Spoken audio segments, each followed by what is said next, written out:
Good morning. Thank you all for joining. We're going to give just a moment to clear the waiting room.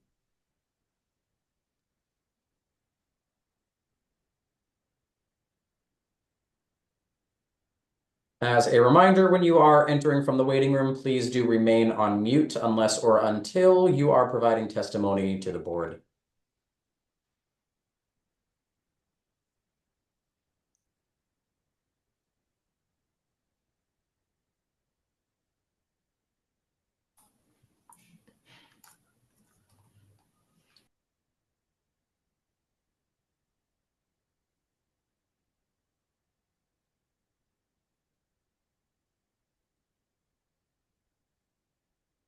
Good morning. This is a hearing before the licensing board for the city of Boston. Today is Tuesday, November 12th, 2024.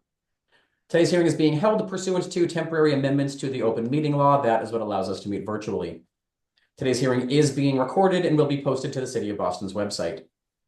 Before I review procedural matters, I will introduce Chairwoman of the Board, Kathleen Joyce. Good morning. My name is Kathleen Joyce and Chair of the Boston Licensing Board. Today, I'm also joined by Commissioner Liam Curran and Commissioner Kiana Saxon.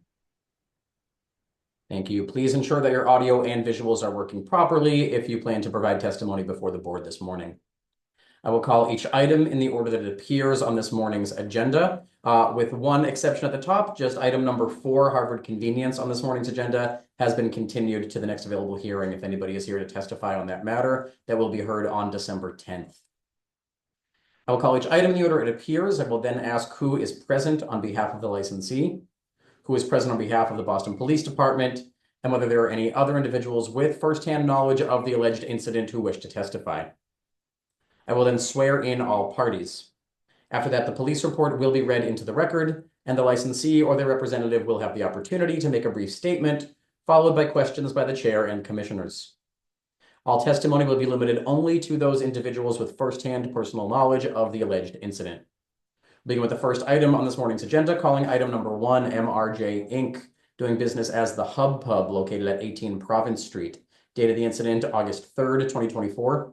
Assault and battery, patron on employee, in violation of Mass General Laws, Chapter 138, Section 64, and Chapter 265, Section 13A.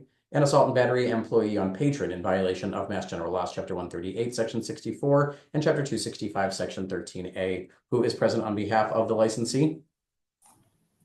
Good morning. My name is Dominic Gervasi. I'm a manager. I believe with us today is Roger Zegheib, the owner, Sharon Walsh, the chief operating officer, Hugo Santiago Barrios. He's a bartender with first-hand knowledge, and David Keneally. He's a doorman at the Hub Pub. Thank you, Mr. Gervasi. I'm not seeing any of those individuals on my screen. If any of them are with us, if you could please turn on your camera and unmute yourself so you can identify yourselves and be sworn in. Yeah, I'm looking now. So they should all be together. I'm not with them. I'm the only person that's not with them. Sure, I do not see them. However, if they are providing testimony on this, perhaps we can take a second call to allow them to show up. Certainly, yes. I'll give them a call as well. Thank you very much. We will take a second call on this item. Calling item number 2, GSTH Investment Group LLC, doing business as Bijou and Rock and Rye, located at 51 Stewart Street. Date of the incident, October 6th, 2024. Person under 21 in possession of alcohol on premise in violation of Mass General Laws, Chapter 138, Section 34A, 34C, and 6464A. Who is present on behalf of the licensee? Attorney Green, Stephen Miller, McDermott, Pulte, Miller, and Hanley.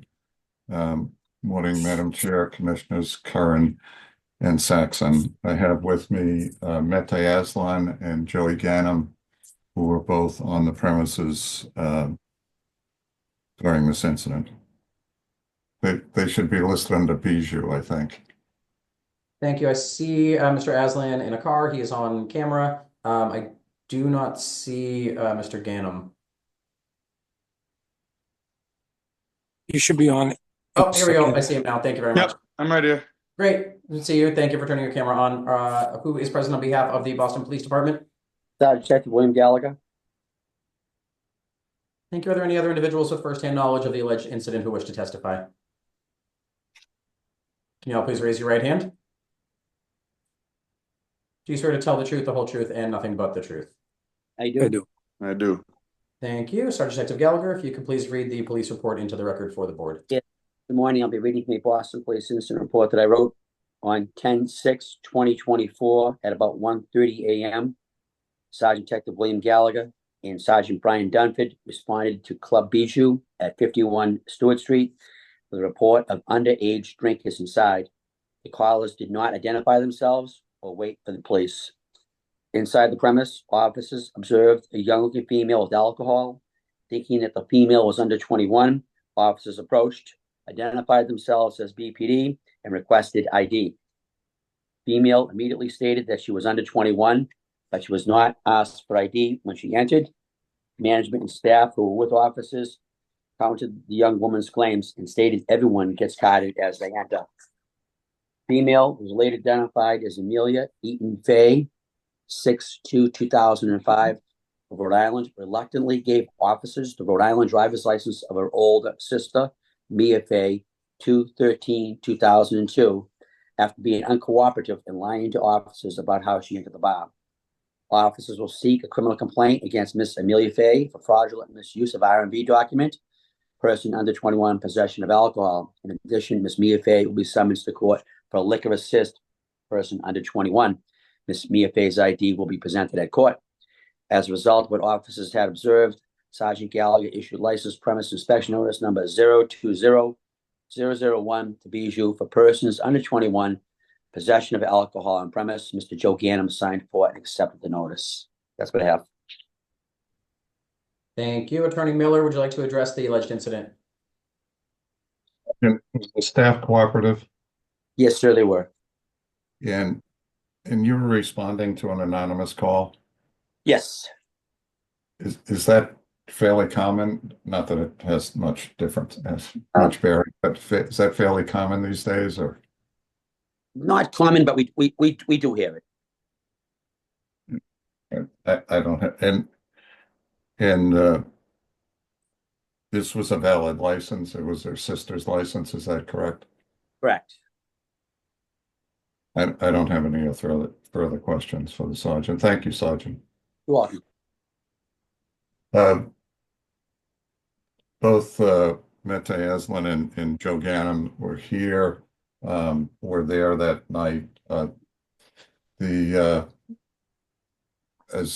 the woman said, she got in without being carded, and as the manager said that everyone was carded and every license and means of identification is scanned. This was a legitimate Rhode Island license. I know that the staff has been working, we've been working diligently with the staff to make sure that they look at the picture and the license before they scan it. In this case, it was the sister. Looks very much alike, and they passed it. Over the past, actually prior to this incident, ACC has had investigators down working with us, our door staff, to go through this whole process and make sure they're up to speed. This is a case, it was a valid license. Granted, it wasn't a Massachusetts license, but it looked like the person that came in. And we understand that it's not a defense, but we followed the procedures that we've been working very hard to make sure that these things don't happen. But this is one that slipped by. Both Joe Ganem and Mette Aslan are here if you have any questions, but there's not much more that we can say. We followed all our procedures. The staff is trained. The ABCC has been working with us on it, and it slipped through.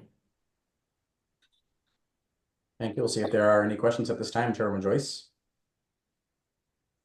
Thank you. What is the policy for out-of-state IDs, especially when the testimony was they looked young? What's your policy about out-of-state IDs? So the policy is to ask for a backup, and then it's in the discretion of the door person whether they decline the admittance, or they then ask for a manager. And in this case, the door staff felt that this person was okay, did not seek a manager.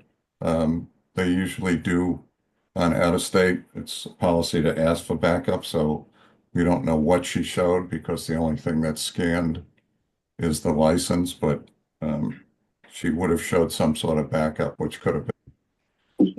Do you know if she was asked for backup on this night? I'm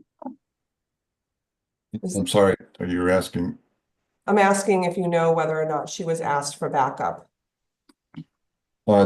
They couldn't tell from the videos whether she showed backup or not, but usually on out of state, particularly these days, they ask for backup.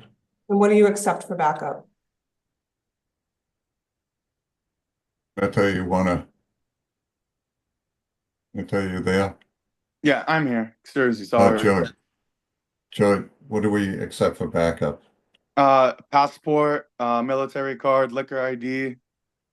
One of the 5 valid forms of identification is what we ask for backup. Do you accept credit card? We do not accept credit cards. It does not confirm the date of birth. Okay. Sergeant Gallagher, the police report says that she looked young. Can you confirm that? Yeah, she did.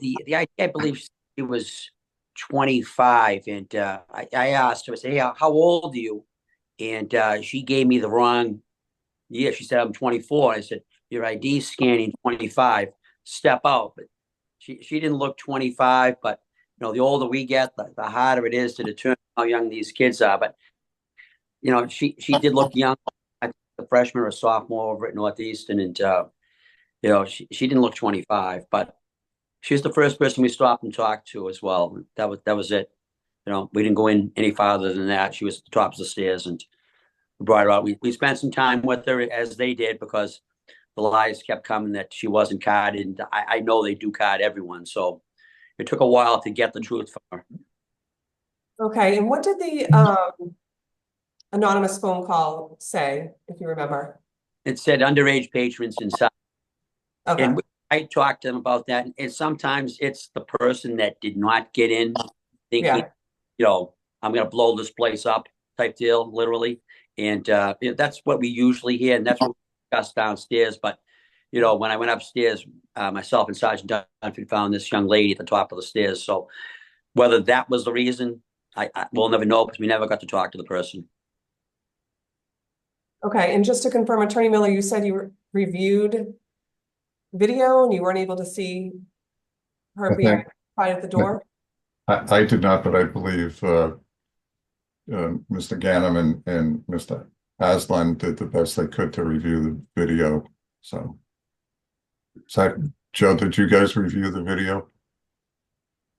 We did review the video. It was a little difficult to see, but it's company policy to ask for backup with all out-of-state IDs. But you don't know if you asked her for backup? It's company policy. We can't confirm it, Madam Chair. We couldn't confirm it. And you couldn't but find the video of her being ID'd at the door? That's what I'm asking. Yeah, they couldn't figure out who it was at that time. So, Okay, Commissioner Curran and Commissioner Saxon, do you have any questions? Could we get the video that was reviewed? do you still have the video, Joe?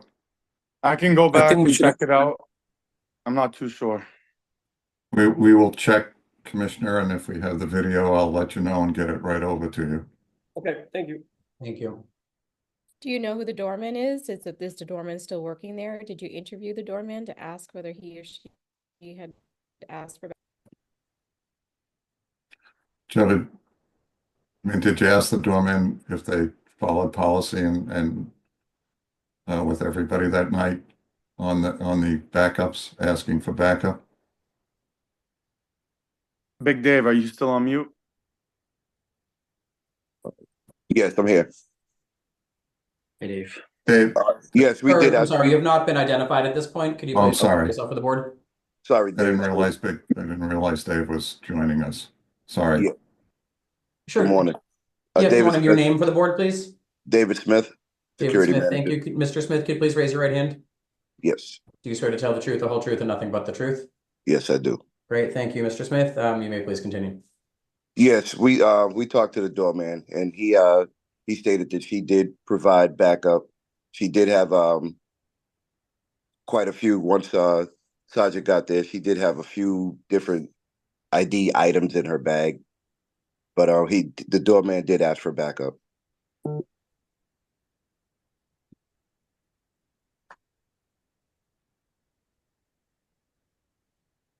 Any further questions from the board? Okay. Thank you. The board will take this matter under advisement. Attorney Miller, if you are able to identify any video, please do submit to the board for review. I will check it on it as soon as the hearing's over, and if they can locate it, we'll get it right over to the board. Thank you very much.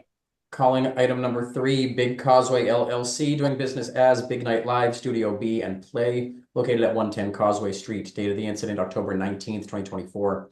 Assault and battery, patron on police, ×2, in violation of Mass General Laws, Chapter 138, Section 64, and Chapter 265, Section 13D. And assault and battery on an EMT in violation of Mass General Laws, Chapter 138, Section 64, and Chapter 265, Section 13D. Who is present on behalf of the licensee? Good morning, Madam Chair, members of the board, Attorney Green, Kristen Scanlon for the licensee. And with us this morning is also Charlie Kane, who is Director of Security for the licensee, and Jamie Pollock, who's VP of Operations and Manager of Record of this license. Thank you very much. Yep, I see both on my screen. Thank you. Who's present on behalf of the Boston Police Department?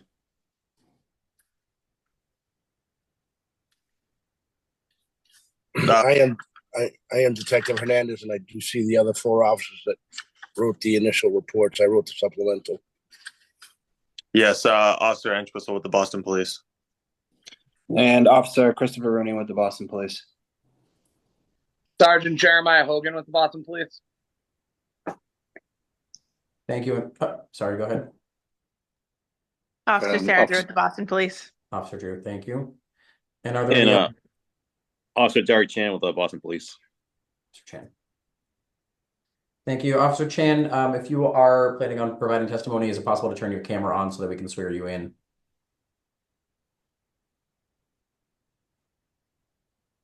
Sorry, I'm just working on this right now. No worries. I've just asked you to start video. Something should have popped up on your screen. Are there any other individuals with firsthand? Thank you. Are there any other individuals with firsthand knowledge of the alleged incident who wish to testify this morning?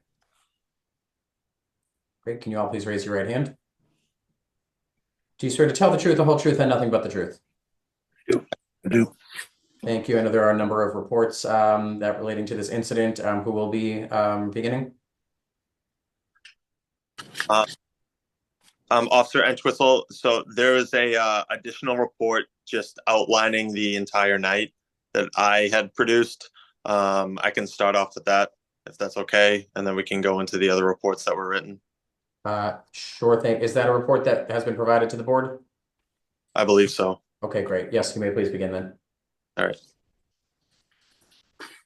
In the early hours of October 19th, 2024, all A1 and District A1 responded to multiple calls for disturbances and fights resulting in arrests and multiple injured officers at 110 Causeway Street, Big Night Live. About 1:29 a.m., Officer Entwistle and Rooney, assigned to the Alpha K1, respond to a radio call at Big Night Live for 2 females fighting, resulting in the arrest of Zamaya Tyler. Tyler was placed under arrest and charged with 2 counts of felony assault, ABDW, as well as A and B on a public employee. There was a further incident report that was provided in this report as well that will be read later. About 2:45 a.m., Officer O'Neill, assigned to the Alpha 425, was dispatched to a radio call for a car accident at 110 Causeway Street. On scene, he onsetted a fight directly outside of Big Night Live. Officer O'Neill stated roughly 50 people were actively fighting in the middle of the street and the sidewalk and requested units for assistance. All units responded to the scene. It should be noted, due to the large fight and multiple people leaving the club, Causeway Street was completely gridlocked from North Washington Street to Lamasny Way. Officers had to utilize the bike lane in order to safely get to Officer O'Neill, who was calling for all units. Officer O'Neill had placed somebody under arrest for assault and battery on a police officer and a fray. That was a further report that will be detailed later. Officers stayed on scene to assist with crowd control on Causeway Street. Overrun and outnumbered, officers continued to give strong verbal commands to people standing in the middle of the road blocking traffic. The majority of individuals ignored officers' orders as the crowd continued to act in an erratic manner. At one point, a large brawl broke out in the middle of the road. Officers attempted to de-escalate and break it up. Roughly 20 females began physically assaulting each other, while bystanders made their way into the middle of the street to corral and film officers. Officers had to physically move a large unruly crowd away as they were assisting to break up the fight. This enraged the crowd even more. People began to form around officers.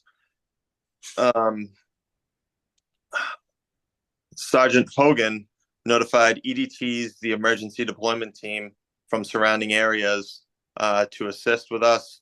Additionally, close by state troopers and transit officers were requested. Additionally, as officers were breaking up the fight, a uniformed Boston police officer was struck in the face with a cell phone, causing a large laceration to his face with blood blowing from the wound. This officer was dazed and confused and needed immediate medical assistance. The injured officer was placed in a Boston police cruiser and transported to Mass General. Officers had to physically move people away as patrons followed officers to the cruiser before leaving the scene. Officers did effect an arrest of assault and battery with a dangerous weapon. At this point, EDT, state police, and transit police arrived on scene, and officers were able to somewhat contain the unruly crowd. Officers asked multiple people where they had come from. Everyone stated Big Night Live. Additionally, EMS, who was working the event, stated, "I'm never working this detail again." Throughout the incident, officers did not observe any security or employees from the venue assisting in controlling the unruly crowd. A second injured officer was also transported to Tufts for a foot injury once back at Boston Police Station. Let's see. Due to the multiple arrests at the same location, a large group of friends from the arrested individuals arrived at the front lobby of District A1. Roughly 20 individuals started yelling and screaming at officers. This needed all officers to assist with removing the irate individuals who were trespassed for the night from Boston Police Station. And that is essentially my report. Attorney Green, if I may, I believe chronologically the next report would be Officer Rooney's report, then Officer Derek Chan's report, and then Officer Sarah Drew's report. Great, thank you very much. In that case, then Officer Rooney, if you could please. Yes, I'm here. So this was the first incident we responded to prior to the large brawl that occurred where officers were injured. So about 1:29 a.m. on Saturday, October 19th, 2024, Officer Rooney and Entwistle, assigned to the Alpha K1 Alpha, responded to a radio call for the report of a fight in progress at the Big Night Live Club located at 110 Causeway Street downtown. Upon arrival, I observed a Halloween party where several people were dressed up in costumes in the area of Causeway Street. I observed two people in costume yelling at security officers near the second floor entrance of Big Night Live. Officers observed a female victim, Diana Akile, who appeared to have been in a fight as she was bleeding from her mouth. Akile stated she was in line since 8:45 p.m. at the club, and an altercation started with a group of unknown women who stole her spot in line at the club. Akile stated she was involved in a fight where she was attacked by an unknown female suspect and then punched in the face by a male who went to assist. Akile stated she went to speak with security about the incident and felt they did not do their job. Officers observed Boston EMS EMT Officer Sean Alexander on scene in uniform, who was there working at a detail to treat anyone with injuries. As there was a female victim with minor injuries to her face, officers went to speak with security at the club to get the story of how the altercation started. Officers met with security manager James Pollock, who stated he was approached by Akile, who stated she was punched in the face. Pollock stated he dispatched a security officer to the other group of involved parties in the altercation. and wanted Akile and her girlfriend, the suspect, Zamiah Tyler, to remain separated from the parties. According to Pollock, Akile and the suspect Tyler went back to the group and started a massive fight inside the club. Pollock stated that he broke up the fight with several security personnel. Pollock stated then he removed Akile and the suspect from the club. Outside of the club, Pollock stated the suspect was irate with security's response to the altercation and accused Pollock of not doing his job. Pollock stated that the suspect then struck him in the head with a purse. Officer Rooney observed a red mark with slight swelling on the victim's forehead consistent with the victim's statement. Officers also observed the suspect in question was carrying a black purse/handbag. On scene, officers learned that Boston EMS EMT officer Alexander was the second victim. Officers spoke with Sean Alexander, who stated he was working a detail at Big Night Live.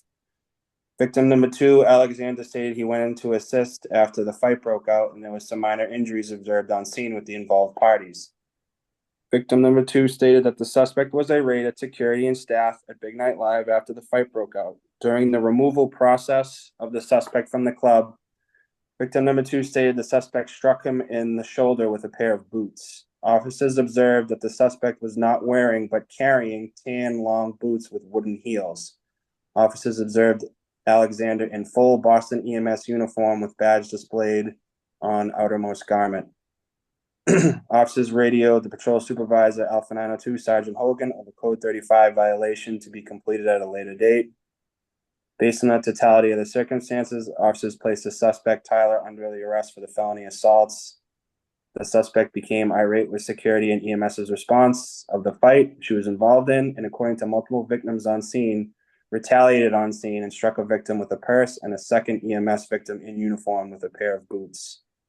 It then just goes on to state where the suspect was transported to at the station, and she was charged with assault and battery by dangerous weapon ×2 and the AB on a public employee of the Boston EMS officer.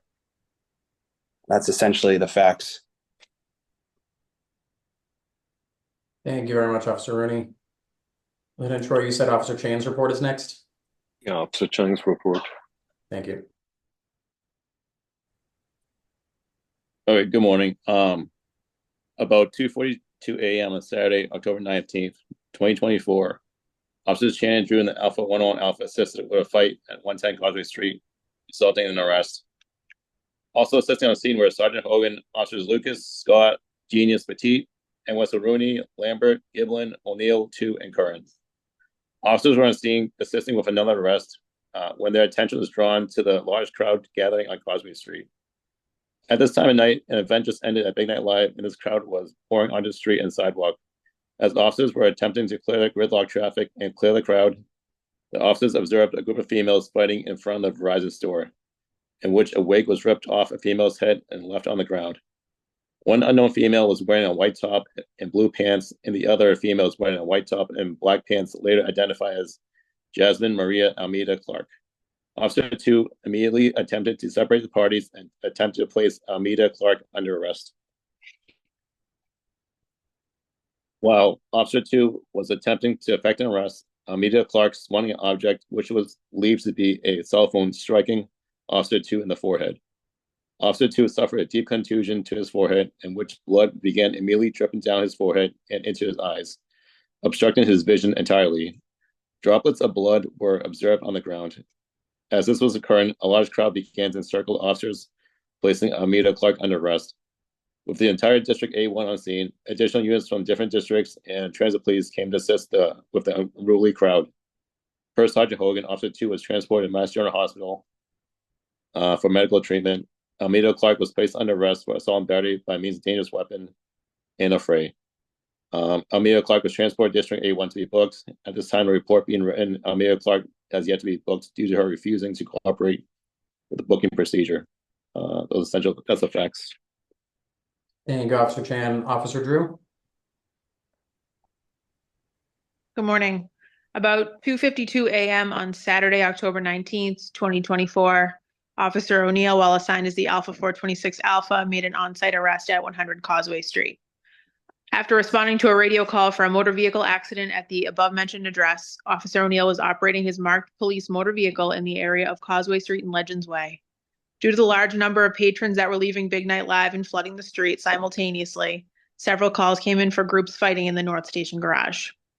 Officer O'Neill observed a fight between a group of females who began to physically assault each other. In an attempt to stop the altercation, Officer O'Neill witnessed the victim, who had fled the scene prior to the officer ascertaining her name, being punched by an unknown Black female suspect. He stepped in to stop the suspect, later identified as Derkijah Green, when she struck Officer O'Neill with a closed fist in the left shoulder area. After placing Green in handcuffs, a group of irate females began to swarm Officer O'Neill's vehicle. The group was attempting to stop him from placing D. Green into the rear of the patrol vehicle and caused additional fights to break out in the street. It took several officers to escort the marked vehicle away from the scene and through traffic because of the large and unruly crowd that had gathered after the fight.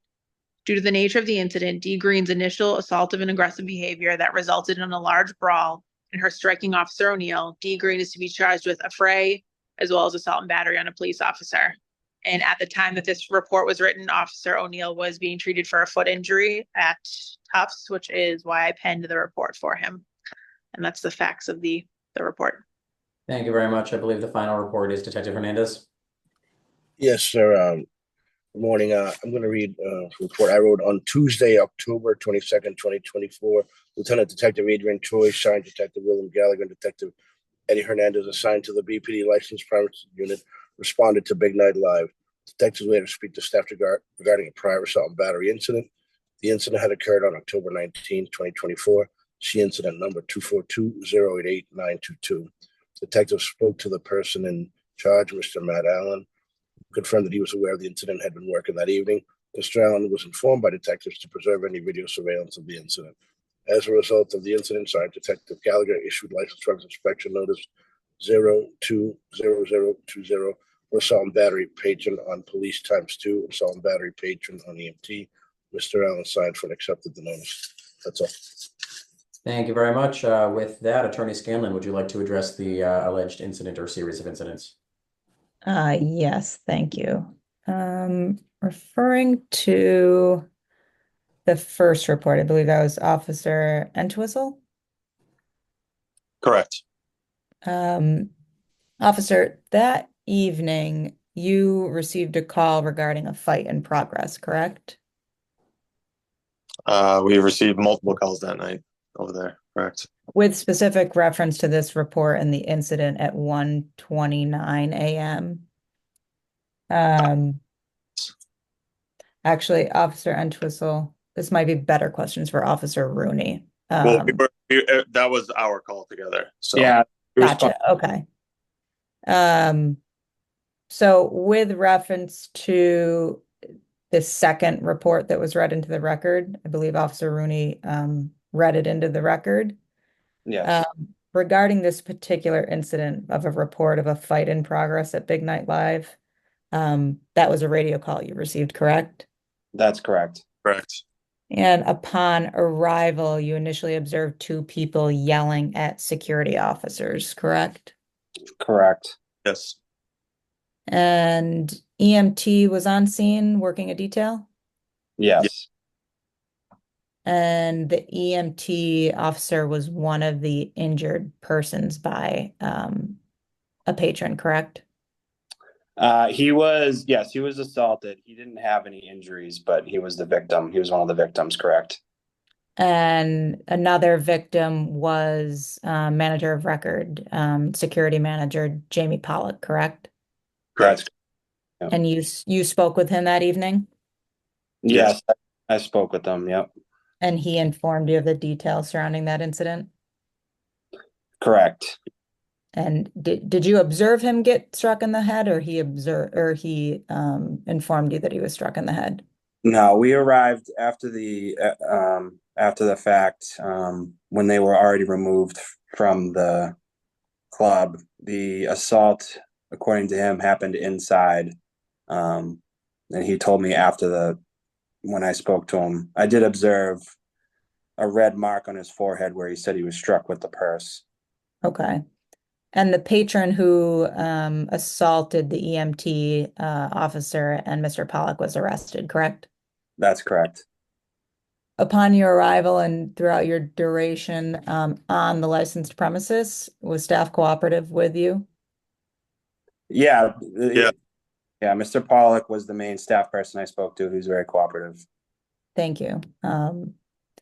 Madam Chair, if I may just ask Mr. Pollock a few questions, but then jump back to the other reports to ask police, if that's okay? And kind of jump around with the questioning between clients and the police per incident. But if I may offer background before Mr. Pollock's testimony, this particular evening, they were hosting a Yellow Cup event. Yellow Cup is a community group organization which holds events all over New England that focuses on diversity, culture, music, art, and community.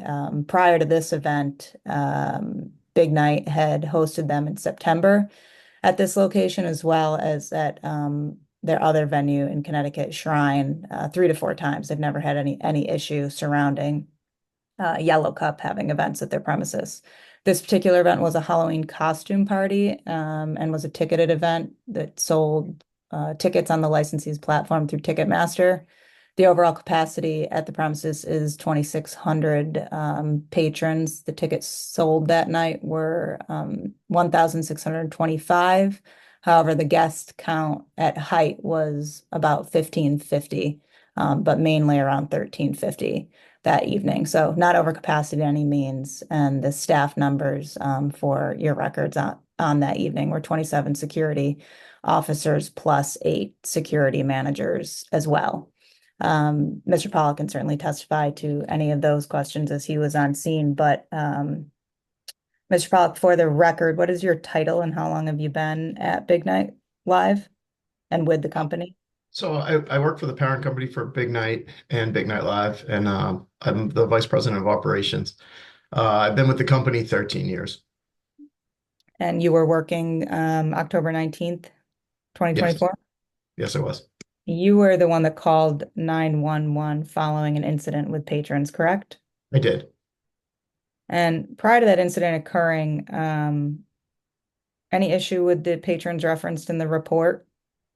So minor issue, they were having kind of an animated conversation. 2 females were at the bar. I just happened to be walking by. It didn't strike me as, over the top or completely out of control or anything like that. I mean, I train people in de-escalation and if there was something, physical or something like that, we obviously, our protocol is to remove the parties. It was just 2 girls kind of just having an animated conversation. I talked to both parties. A security manager talked to one and I talked to the other, just said, hey, I believed at the time that all parties were together. I'm still not sure that they weren't. We just had a quick conversation with them to, if anything escalates, we're going to ask you to leave. You got to just, we're here to have fun. It's a Halloween party. Both parties seemed to kind of settle down. There was no, after that, they seemed to be kind of commingling, kept security in the area. And we felt reasonably certain that there was not going to be any kind of issue. So the conversation that you observed with the females that evening had dissipated after that? It was so minor that I almost didn't even stop. But I just, doing due diligence, I was like, hey, guys, have a fun night. This is Halloween. And we just kind of I talked for maybe 10 seconds and 15 seconds to the point where we were all laughing. And then I moved on. And security remained in that area? Security Stayed did. in that area? Yes. Were these patrons otherwise known to you prior to that evening? No. And can you explain to the board from your observations what happened thereafter? Well, at the time, there was a security call from the security that was in the area that a fight had ensued. And how long after the initial interaction that you observed did that call come in? About 25 minutes. Okay. I was in the area, several other security guards. We separated the 2 parties, brought the 2 more aggressive ones at the time out to the front. I was with that party at the front of the venue. We had security that stayed behind, making sure nothing else was going on inside the venue at that point. I can keep. Yeah, if you could, Yeah. So, out front, we, the one girl was bleeding. She was screaming in my face. She was basically yelling, "You should have done your job. You didn't do anything to stop this." The other girl started swinging her purse at people. She hit the EMT first with her boot, I believe, and then kind of hit me while I was picking up my radio with the purse, I believe. And then we called 911 already because there was a fight. So police showed up shortly afterwards. The girls were still both yelling, and police intervened, started speaking with the party. The one girl was kind of pretty volatile. She was arrested. And then the other girl that was bleeding remained, refusing medical attention, I believe. Okay. But you separated parties and called 911 per your protocol? Yes. Okay, thank you. With respect to report number 3 that was read, is that Officer Chan?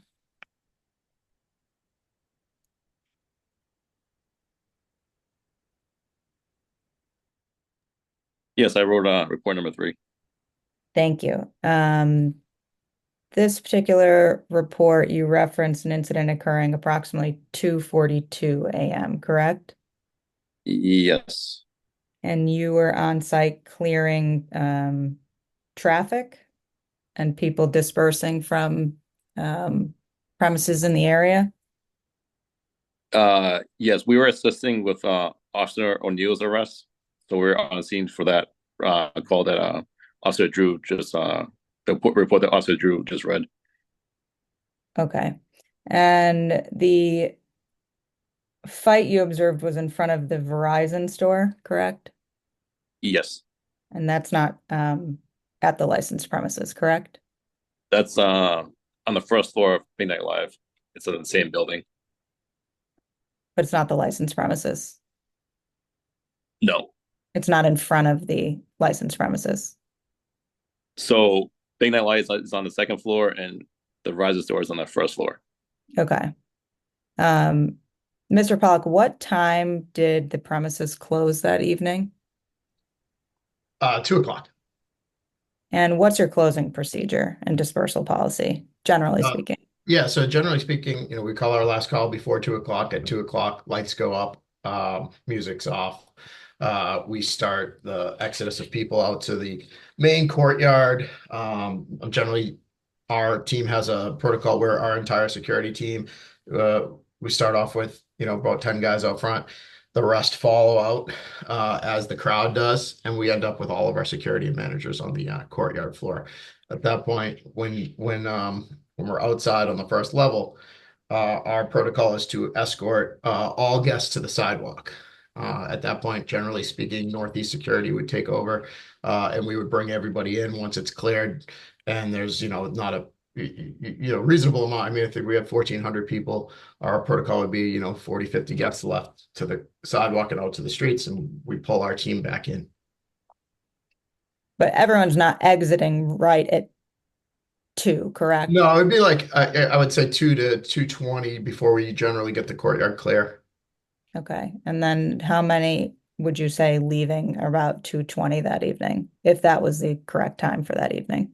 How many were leaving or how many were At that still in? point, was it approximately, 40 to 50 people left around 2:20 okay. in So front of that sidewalk. what time was your sidewalk clear? Sidewalk was clear by 2:25. Well, there's the courtyard and then there's the public sidewalk. I'd say our entire courtyard was clear by 2:25, and the sidewalk probably had 30 or 40 people left in the public area. Okay. Any incidents occurring with any patrons at closing time? No. Any issues with any other patrons other than the 129 incident we talked about a few moments ago? No. Any and those patrons were already cleared and gone, correct? From that group, to your knowledge? Yes. Okay. And one was arrested. Yes. Okay. The patrons referenced in this particular report, Jasmine Almeida Clark, is she known at all to licensed premises staff or to you? No. Do you have any knowledge, or did you search any her name as far as ticket sales are concerned to know whether or not she was even at Big Night Live that evening? We did try to look for the names for tickets because they're all, anybody that purchased a ticket would be under, that name was not on the Ticketmaster log, so inconclusive to know if they were there. And additionally, with all police reports, did you search names to determine whether or not the patrons referenced by name in the corresponding police reports were patrons of Big Night Live that evening? Yes, we did look, and we did not find any of those names. Thank you.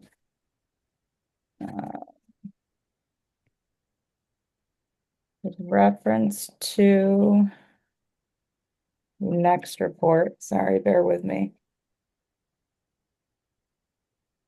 I didn't call it. 4. Officer Drew. If I may ask you a few questions. Yep, of course. Thank you. Excuse me. This particular incident you were referring to in your report occurred about 2:52 a.m., correct? So that was the time that was attached to the incident. So I guess one thing to note is that this particular night, we had so many calls for service and we called off on so many different things that not every, we call them P numbers, not every P number had text associated to it. So I can't, it's hard to go back now and say, yes, definitely it happened at 2:52, but that's the time that my body camera reflects. Yes. Okay, fair enough. And for this incident that you were responding to at 2:52, it was a radio call for a motor vehicle accident? This was Officer O'Neill who was responding, but he was at the hospital. So he had sent us the report and I had put it into the system so that we could get his arrestee booked and then bailed in an appropriate and timely manner. Okay, so but yeah. to your knowledge, the report states he was Yes, so responding to a he motor was vehicle dispatched to a motor vehicle accident in the garage, but before he could get into the garage, he on-sighted a fight occurring in front of the Legends Way ramp. So the ramp that leads down into like the North Station entrance of the garage. Okay, so it was a call for a motor vehicle accident, responding to a motor vehicle accident and the Legends Way ramp.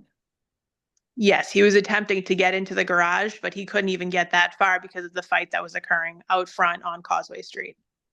Okay, but I just want to kind of stick with one question at a time. Yep. So I don't. It was a call for a motor vehicle accident. Yes. And it was in response to a motor vehicle accident happening on Legends Way ramp.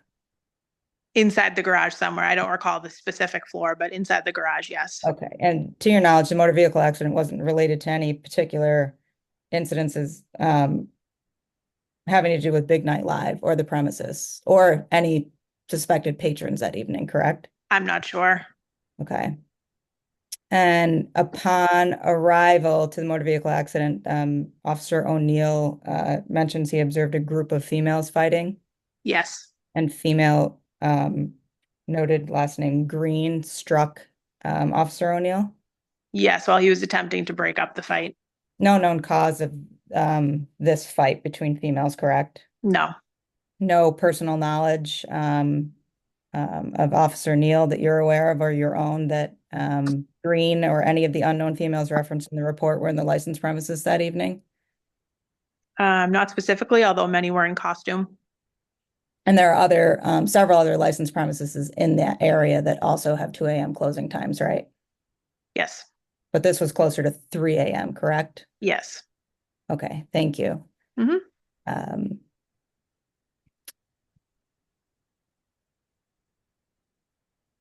Madam Chair, members of the board, if I may, and I know Mr. Pollock and Mr. Kane can further testify regarding their internal investigation and communications with BPD following this evening. But as you heard testimony, this licensed premises closes at 2 a.m.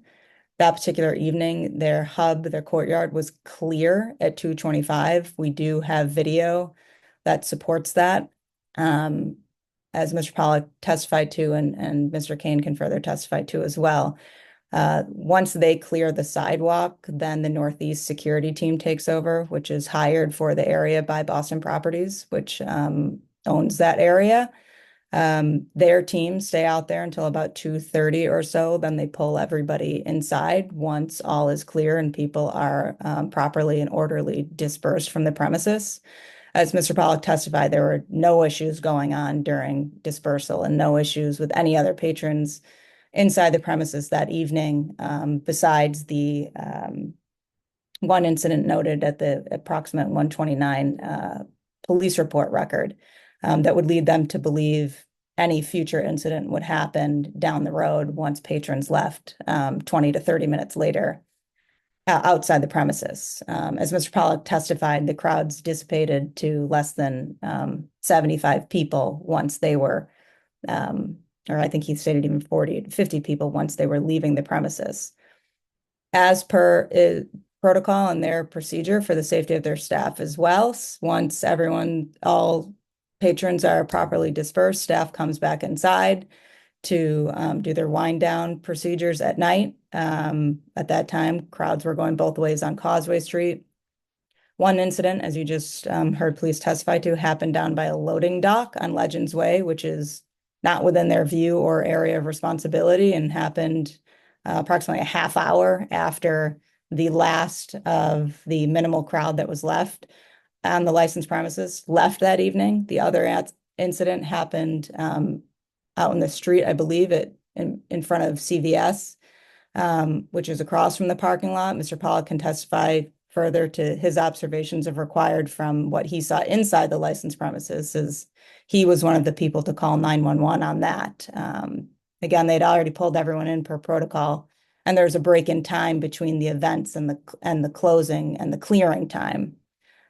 Secondly, and I think worth noting, they have the Evolve system and metal detectors inside the building that all folks pass through when they're coming on the premises. Once patrons leave for the evening, especially once the time and duration is past that evening, it's not only beyond the scope of the licensed premises, but beyond the scope of responsibility of their security staff, who they wouldn't send back out, not knowing where patrons have been for 20 to 30 minutes, whether back to a car, whether they could have a weapon. It's obviously done for safety reasons. They don't send staff back outside because they're off the clock at that point at 2:40, 2:50, 3 a.m. And this incident, as you heard, wasn't due to any foreseeable incident spilling out of the premises, any issue between patrons that evening.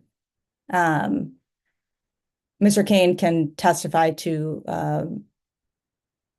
the delineation between their premises and the Northeast Security's responsibility and clearance area as well, as they're also the ones that have the video that confirms where these incidents occurred and that the hub was clear at 2:25 that evening. Again, I'd say the only known issue that evening was the one referenced approximately 1:30, and to our knowledge, and we did not know any of these incidents or assaults against police would certainly occur. Further searching the names of all patrons referenced in the reports were inconclusive that they were even patrons that evening, as we indicated, and as the board is aware. There are several other licensed premises with 2 a.m. closing times that also empty out in that area at that time. So there's no reason to believe that they were patrons of Big Night Live, or that they could have prevented anything, or that anything was foreseeable, that police would be assaulted out on the street a half hour later that evening from once the premises was cleared. That being said, Mr. Kane, if you have anything you'd like to add, I invite you to do so at this time. Okay, thank you. Members of the board, just on the 1:30 incident, I do have video that I can send to you after this meeting. It happens very quickly, unforeseeable action. One girl just goes up and punches the other girl for no reason. Security's there quickly and it de-escalates and separates it, and 911 is called. As of this date, I have not heard from any detectives. I did reach out to the detective bureau to tell them I do have the video for the arrest. At this time, I have not had contact with the detective assigned to the case. As far as the video outside, I have video from our box office that shows the courtyard hub area, which is our area of responsibility on Boston properties outside of our venue, was completely clear by 2:25 a.m. without incident. I also went to Northeast Security and observed their video, which shows the same, which I can provide through them, through their security manager, which also I observed. They showed me the video of the loading dock, which, as the Boston police officer testified, is down by the parking garage on Legends Way, which is well outside of our scope of responsibility. And that was at 2:35 when that fight occurred, altercation. And then the third one that I observed was at 2:52, which was by CVS in the middle of the street in between vehicles in the roadway, which I can provide that also. There's also a TikTok video that I can provide that shows where it happened, also in the middle of the street in between vehicles down further by CVS.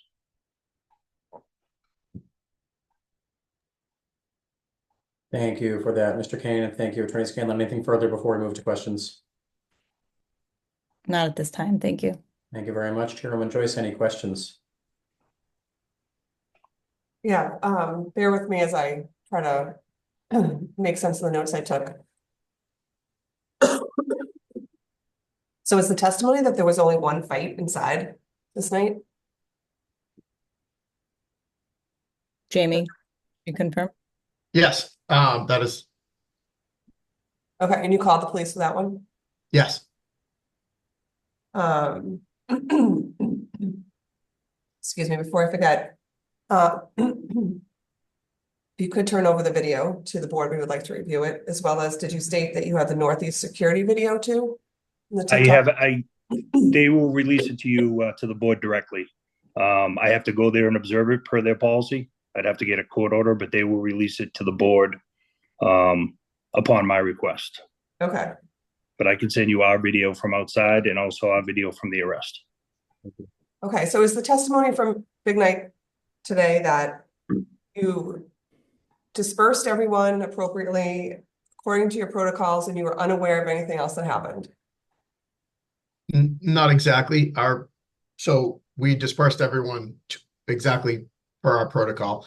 The area was clear per our protocol, and we were very few people. I mean, out of 1,400 that roughly that we had inside, maybe a handful of people left, 40, 50 in that sidewalk, which is public space, which generally takes over for Northeast. So the only thing I would say is that I also called 911. I was still kind of watching outside. It's Halloween weekend, so it's extremely busy. There were people everywhere from all kinds of other venues as well. I was just kind of watching out the window. I've already cleared the security. They were changing, eating pizza, taking off. But I did witness the fight by CVS break out and called 911. I didn't realize at that point that there were police in the area already for the car accident, but I did see a fight, and I called it in. Okay, so I understand like your responsibility ends where Northeast Security picks up, but you have to help me figure out on a night like this, a Halloween party, huge crowd, fights inside. How do you ensure, I mean, how do you say that this is not a dispersal nightmare? So one fight You just inside. wait until you get people to the sidewalk and say, I'm all done? No, so one fight inside, 40 minutes prior, 30 minutes prior, we had no issues with dispersal. We had no issues on the street. Generally, when we have 40 or 50 people dispersing and they're all spread out along the public sidewalk, that would be Northeast takes over.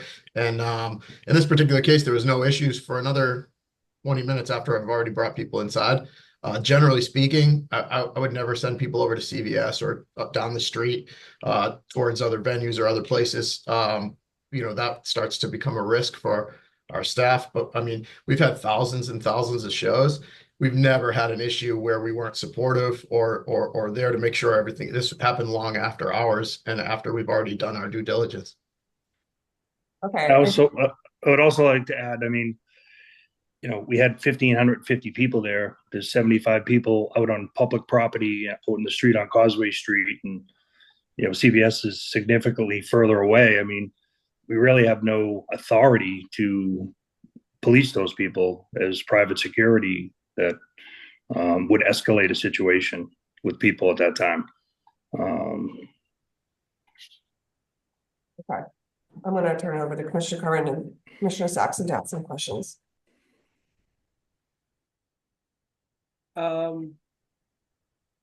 With regard to the video, I'm waiting. I'm going to wait to see all the video. Is it all timestamped?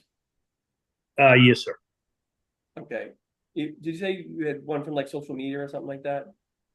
Yes, just the TikTok video that I received that just shows you the location of the altercation out in the middle of the street up by CVS. Okay, and do you have your own video that'll be timestamped that will correspond with that? I'll be able to tell. Yes, Northeast. The TikTok video is not timestamped because it's TikTok. Not sure exactly how that works, but the Northeast video and our video are timestamped. Do you have another video that will correspond with the TikTok video that will tell me what time the activity on the TikTok video was happening? Yes, I mean the altercation that you'll see on the TikTok video will be corroborated with Northeast's video, which I believe is the one at 252 out in the street by CVS. Okay, I think that's all I have. Thank you. According to your disbursement plan, how far away from the venue do you usually push the patrons? Well, we try to push them out of what we call the hub, which is Boston Properties. And once you hit the sidewalk, it becomes public property. It's Causeway Street.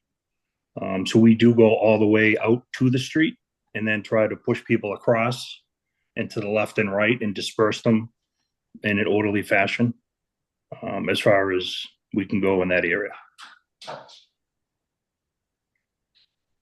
And to reiterate, you confirm that that's exactly what happened that evening? Yes. Yes, I was there and I also confirm that. I do have another question. Commissioner Saxon, sir. The parking lot, is that for your purposes? You direct your patrons to use that parking lot at all? The parking garage at TD Garden, sir? Yep. No, but I mean, people try to park. I mean, they do park there, but predominantly the people that do park there will go on the elevators right outside our venue to the parking garage.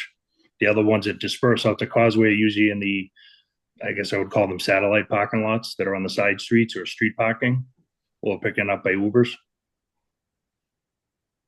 Okay, thank you. Are there any further questions? Oh, sorry, Commissioner Saxon. One more, for all of the policemen who were there that evening, did you see any other security of any other venue? You noted, you testified that there were no nightlife t-shirts or I don't know, what do you call them? But did you see any other insignia? I did not personally.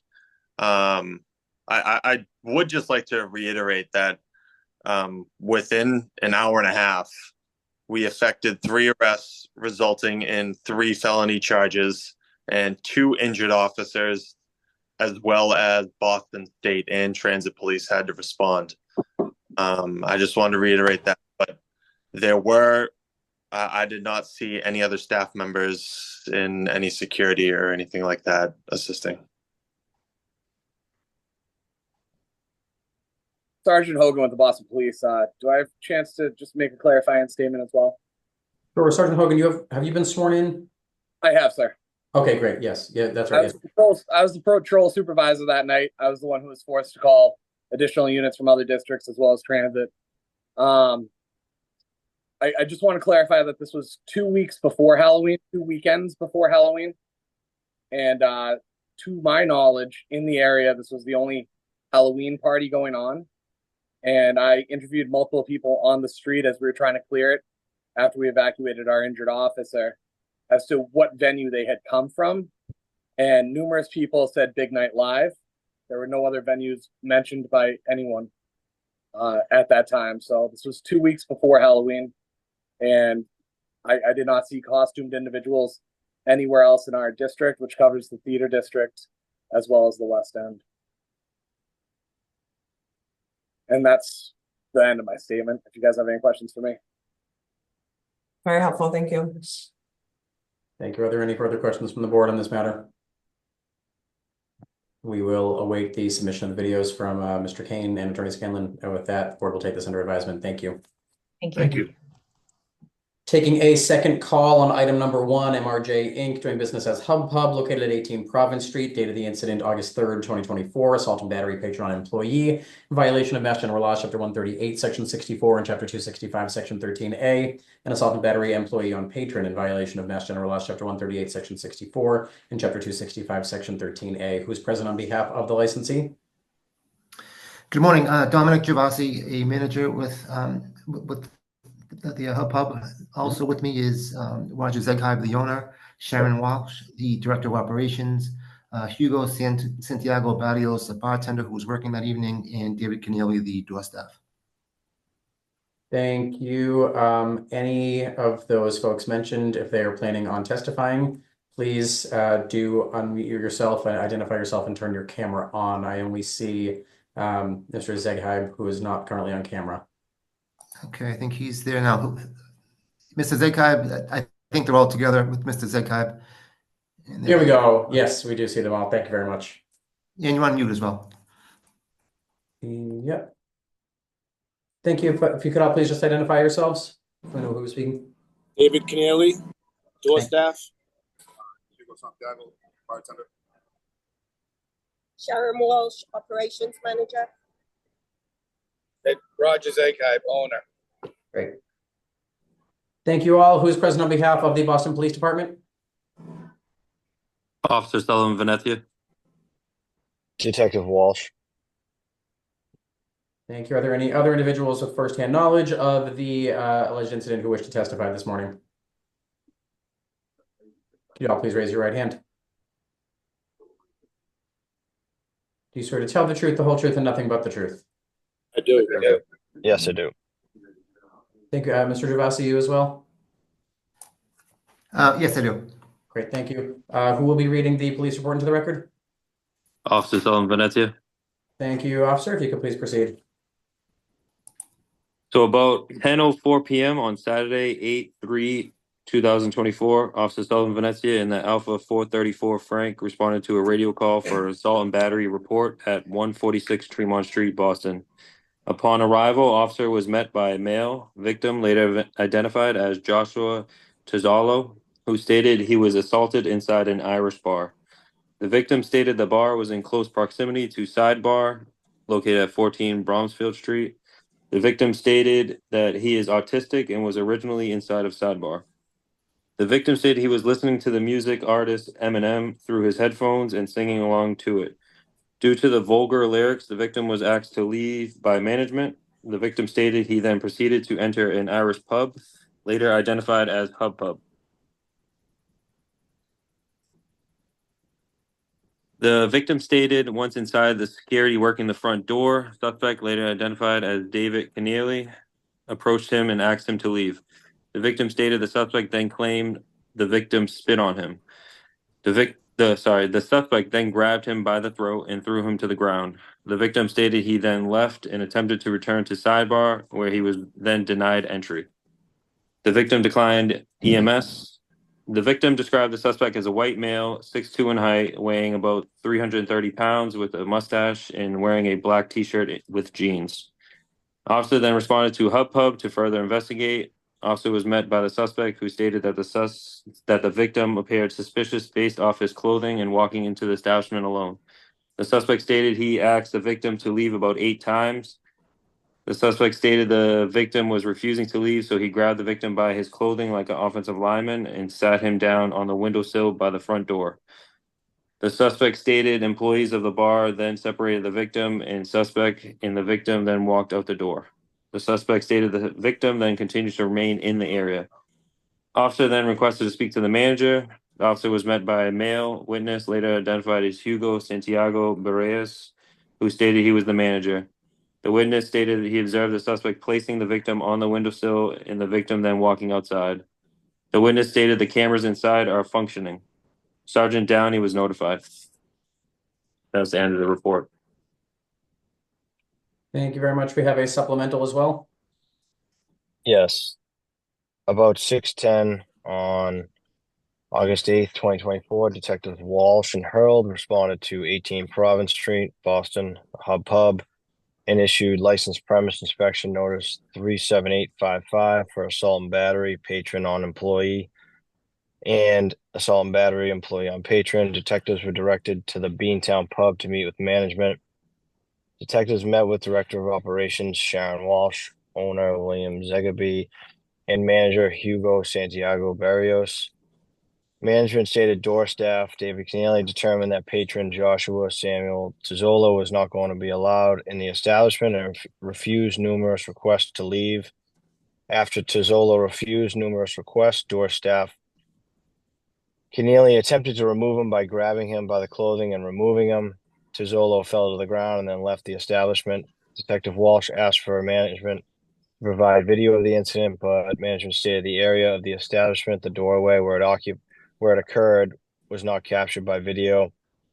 Detective Walsh requested Sharon Walsh to further review the video and forward any portion of the incident that was captured. Mr. Zegaby signed and accepted the inspection notice.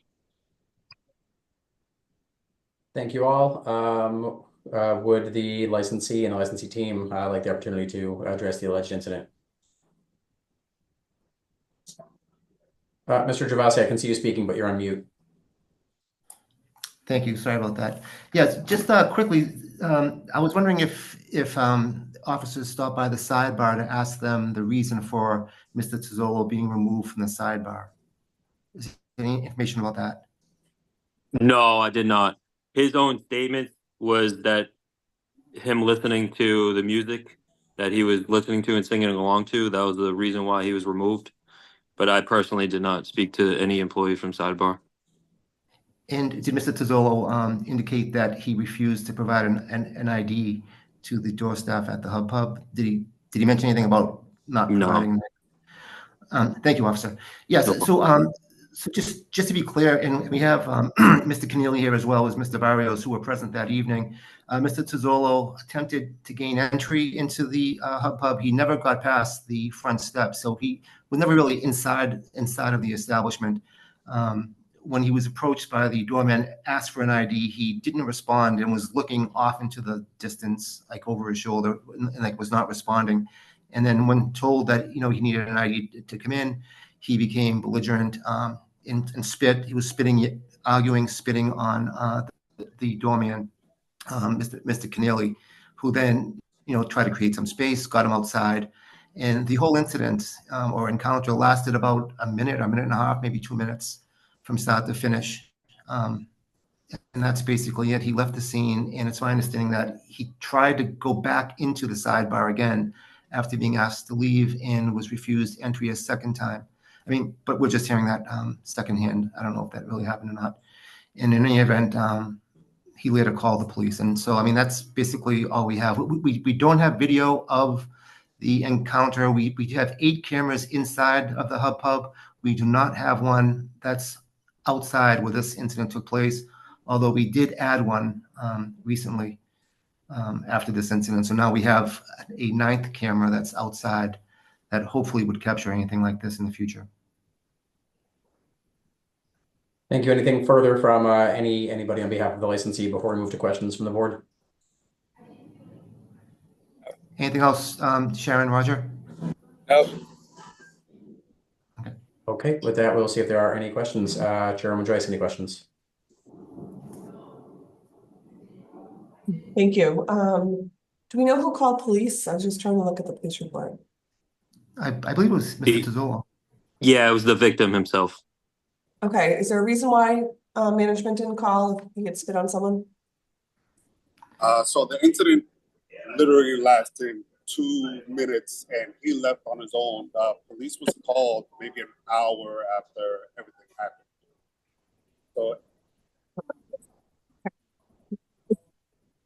I have no other questions. Excuse me. Commissioner Carn or Commissioner Saxon? None for me, thank you. No questions, thank you. Thank you. If there are no further questions from the board, then the board will take this matter under advisement as well. Thank you all. Thank you. Thank you. Those are all the matters before the board this morning that will adjourn this hearing. Thank you all and enjoy the rest of your day. Thanks. Thank you.